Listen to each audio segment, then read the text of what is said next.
एक झील है जो संसार से परे है, जिसका जल निर्मल है, जहाँ हंसा रहते हैं, मोती चुनते हैं और फिर कभी लौटते नहीं। ये कोई कल्पना नहीं, ये है परमात्मा का लोक, सतलोक।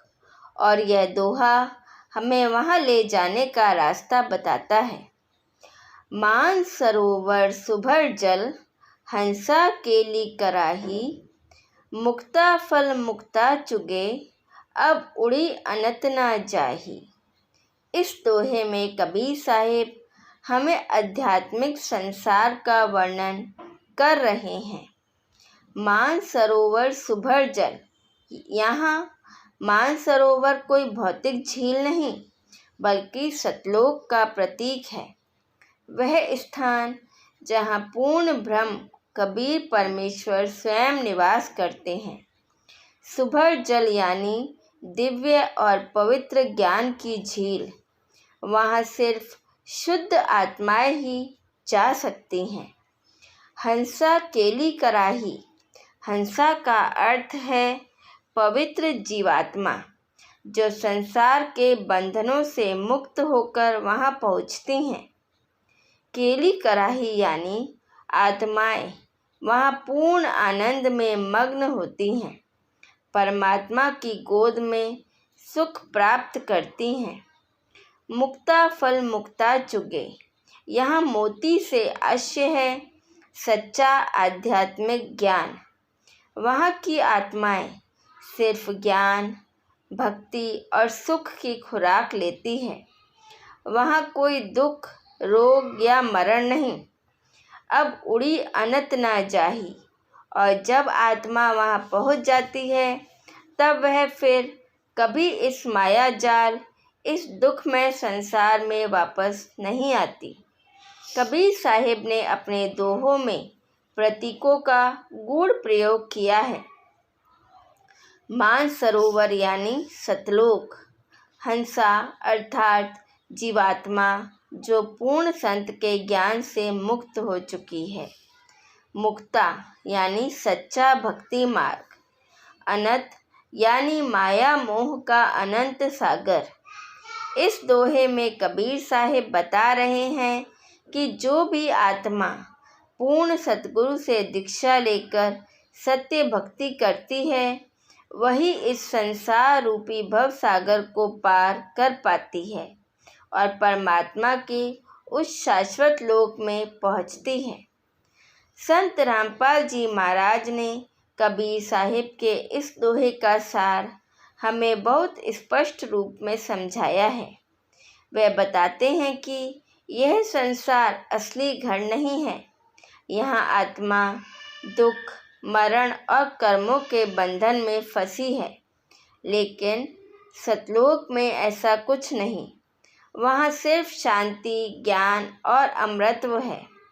महाराज जी के अनुसार जो व्यक्ति अर्जुन की तरह जिज्ञासु बनकर पूर्ण संत की शरण में आता है, जो शास्त्र अनुकूल भक्ति करता है, वही जीवात्मा हंस बनकर उस मानसरोवर तक पहुँचती है और वहाँ से फिर लौटना नहीं होता, क्योंकि वहाँ ना जन्म है ना मरण। इस दोहे में कबीर साहिब हमें केवल दर्शन नहीं, एक मार्ग दे रहे हैं। वो मार्ग है पूर्ण संत की पहचान करो, सत भक्ति ग्रहण करो, सतलोक जाने की तैयारी करो।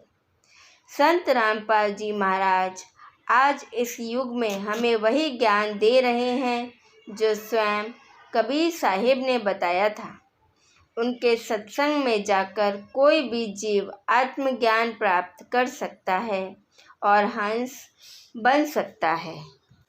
तो भाइयों और बहनों, अगर आप भी उस मानसरोवर की खोज में हैं, अगर आप भी इस जीवन को सार्थक बनाना चाहते हैं, तो आइए सुनिए संत रामपाल जी महाराज के अमृत वचन और जानिए उस लोक का रास्ता। सतगुरु बिना ज्ञान नहीं होता और ज्ञान बिना मोक्ष नहीं मिलता। संसार की इस अशांत झील में जहाँ दुख, मोह और जन्म मरण की लहरें लगातार उठती रहती हैं। वहाँ से निकलकर उस शांत मानसरोवर तक पहुँचना ही आत्मा की सच्ची यात्रा है।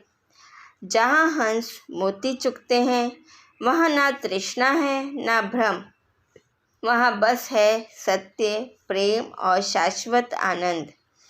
कबीर साहिब ने मार्ग दिखाया, संत रामपाल जी महाराज ने उसे समझाया। अब फैसला आपका है।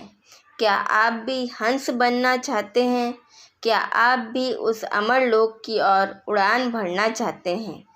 तो उठिए, जागिए और उस परम लक्ष्य की ओर कदम बढ़ाइए, क्योंकि जो हंस एक बार उस मानसरोवर में पहुंच गया, वह फिर लौटकर इस अनंत संसार में कभी नहीं आता। सद्गुरु की शरण ही जीवन का सच्चा निर्णय है। एक झील है जो संसार से परे है, जिसका जल निर्मल है, जहाँ हंसा रहते हैं, मोती चुनते हैं और फिर कभी लौटते नहीं। ये कोई कल्पना नहीं, ये है परमात्मा का लोक, सतलोक। और यह दोहा हमें वहाँ ले जाने का रास्ता बताता है। मान सरोवर सुभर जल, हंसा केली कराही, मुक्ता फल मुक्ता चुगे, अब उड़ी अनत ना जाही। इस दोहे में कबीर साहिब हमें आध्यात्मिक संसार का वर्णन कर रहे हैं। मानसरोवर सुभर जल, यहाँ मानसरोवर कोई भौतिक झील नहीं, बल्कि सतलोक का प्रतीक है। वह स्थान जहाँ पूर्ण ब्रह्म कबीर परमेश्वर स्वयं निवास करते हैं। सुभर जल यानी दिव्य और पवित्र ज्ञान की झील। वहाँ सिर्फ शुद्ध आत्माएं ही जा सकती हैं। हंसा केली कराही, हंसा का अर्थ है पवित्र जीवात्मा, जो संसार के बंधनों से मुक्त होकर वहाँ पहुँचती हैं। केली कराही यानी आत्माएं वहाँ पूर्ण आनंद में मग्न होती हैं, परमात्मा की गोद में सुख प्राप्त करती हैं। मुक्ता फल मुक्ता चुगे, यहाँ मोती से अश्य है सच्चा आध्यात्मिक ज्ञान। वहाँ की आत्माएं सिर्फ ज्ञान, भक्ति और सुख की खुराक लेती है। वहाँ कोई दुख, रोग या मरण नहीं।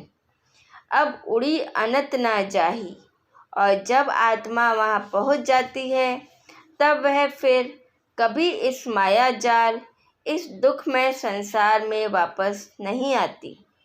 कबीर साहिब ने अपने दोहों में प्रतीकों का गूढ़ प्रयोग किया है। मानसरोवर यानी सतलोक, हंसा अर्थात जीवात्मा जो पूर्ण संत के ज्ञान से मुक्त हो चुकी है। मुक्ता यानी सच्चा भक्ति मार्ग। अनंत यानी माया मोह का अनंत सागर। इस दोहे में कबीर साहिब बता रहे हैं कि जो भी आत्मा पूर्ण सतगुरु से दीक्षा लेकर सत्य भक्ति करती है, वही इस संसार रूपी भव सागर को पार कर पाती है और परमात्मा के उस शाश्वत लोक में पहुँचती है। संत रामपाल जी महाराज ने कबीर साहिब के इस दोहे का सार हमें बहुत स्पष्ट रूप में समझाया है। वे बताते हैं कि यह संसार असली घर नहीं है। यहाँ आत्मा दुख, मरण और कर्मों के बंधन में फंसी है, लेकिन सतलोक में ऐसा कुछ नहीं। वहाँ सिर्फ शांति, ज्ञान और अमृतत्व है। महाराज जी के अनुसार जो व्यक्ति अर्जुन की तरह जिज्ञासु बनकर पूर्ण संत की शरण में आता है, जो शास्त्र अनुकूल भक्ति करता है, वही जीवात्मा हंस बनकर उस मानसरोवर तक पहुँचती है और वहाँ से फिर लौटना नहीं होता, क्योंकि वहाँ ना जन्म है ना मरण। इस दोहे में कबीर साहिब हमें केवल दर्शन नहीं, एक मार्ग दे रहे हैं। वो मार्ग है पूर्ण संत की पहचान करो, सत भक्ति ग्रहण करो, सतलोक जाने की तैयारी करो। संत रामपाल जी महाराज आज इस युग में हमें वही ज्ञान दे रहे हैं जो स्वयं कबीर साहिब ने बताया था। उनके सत्संग में जाकर कोई भी जीव आत्मज्ञान प्राप्त कर सकता है और हंस बन सकता है। तो भाइयों और बहनों, अगर आप भी उस मानसरोवर की खोज में हैं, अगर आप भी इस जीवन को सार्थक बनाना चाहते हैं, तो आइए सुनिए संत रामपाल जी महाराज के अमृत वचन और जानिए उस लोक का रास्ता। सतगुरु बिना ज्ञान नहीं होता और ज्ञान बिना मोक्ष नहीं मिलता। संसार की इस अशांत झील में जहाँ दुख, मोह और जन्म मरण की लहरें लगातार उठती रहती हैं, वहाँ से निकलकर उस शांत मानसरोवर तक पहुँचना ही आत्मा की सच्ची यात्रा है। जहाँ हंस मोती चुगते हैं, वहाँ ना तृष्णा है ना भ्रम, वहाँ बस है सत्य, प्रेम और शाश्वत आनंद। कबीर साहिब ने मार्ग दिखाया, संत रामपाल जी महाराज ने उसे समझाया। अब फैसला आपका है। क्या आप भी हंस बनना चाहते हैं? क्या आप भी उस अमर लोक की ओर उड़ान भरना चाहते हैं? तो उठिए, जागिए और उस परम लक्ष्य की ओर कदम बढ़ाइए, क्योंकि जो हंस एक बार उस मानसरोवर में पहुंच गया, वह फिर लौटकर इस अनंत संसार में कभी नहीं आता। सद्गुरु की शरण ही जीवन का सच्चा निर्णय है। हमारे साथ बने रहने के लिए धन्यवाद। सत साहिब।